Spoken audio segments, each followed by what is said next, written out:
Good morning everybody. Good morning sir. আমাদের মধ্যে উপস্থিত আছে বেশ কিছু ছেলে যারা আজকের এই একবিংশ শতাব্দীর অভিশাপ সেটা হচ্ছে ওবেসিটি বা মেধাধিক্য। এই বডি ওয়েটে এরা স্বাচ্ছন্দ্য ছিল না, তো কেউ অল্প দিন, অনেকে বেশি দিন তারা প্র্যাকটিস করছে। আমরা তাদের কাছে একটু শুনে নেব কার কেমন অভিজ্ঞতা এখানে প্র্যাকটিসের। তোমার নাম বলবে এবং কাছে যা, তোমার নাম বলবে। রাজীব কুমার ঢালি।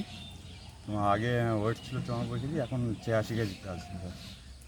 পরবর্তী সৌরভ বিশ্বাস, আগে ওয়েট ছিল 86 কেজি, এখন 75 কেজি বর্তমানে আছে। মোমিন মণ্ডল, আগে ছিল 73 কেজি, এখন 68 কেজি। অর্পণ সাধুকা, আগে ছিল 94 কেজি, এখন আছে 83 কেজি। মানুষ বিশ্বাস, আগে ছিল 85 কেজি, এখন 80। আমার নাম সুরেন্দ্র ঘোষ, আগে 72 কিলো ওয়েট ছিল, এখন 57 কিলো। আমার নাম রাজদীপ মুখার্জি, আমার ওয়েট ছিল 92, এখন আছে 80। আমি এখন একটা ভালো ফিল করছি এখানে এসে। আমার নাম তুষারকান্তি ঘোষ, আগে আমার ওয়েট ছিল 86, এখন আমার 78।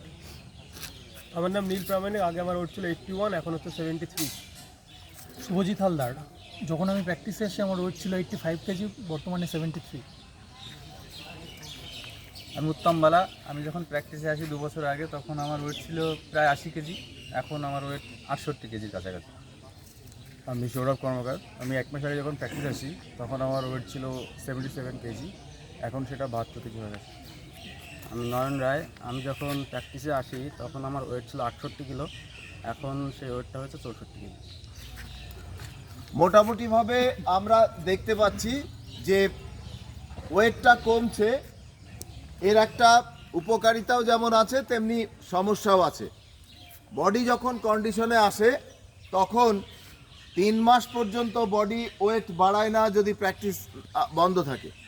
কন্ডিশনে না এলে, যদি কন্ডিশনে আসার মুখে 1 দিন বা 2 দিন যদি কামাই করা হয়, তাহলে দেখা যায় বডি ওয়েটটা দরদর করে বেড়ে যায়।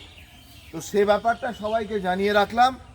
রেগুলারিটি হচ্ছে তোমাকে ফিটনেসের জায়গায় নিয়ে আসবে। গায়ে ব্যথা হবে, শরীরে ব্যথা হবে, মনে হবে না যাব, কিন্তু তথাপিও তোমাকে কিন্তু রেগুলারিটি মেনটেন করতে হবে। তাহলেই দেখবে তুমি সর্বাঙ্গ সুন্দর হয়ে স্বচ্ছন্দে এই পৃথিবীতে চলাফেরা করছো। Thank you everybody.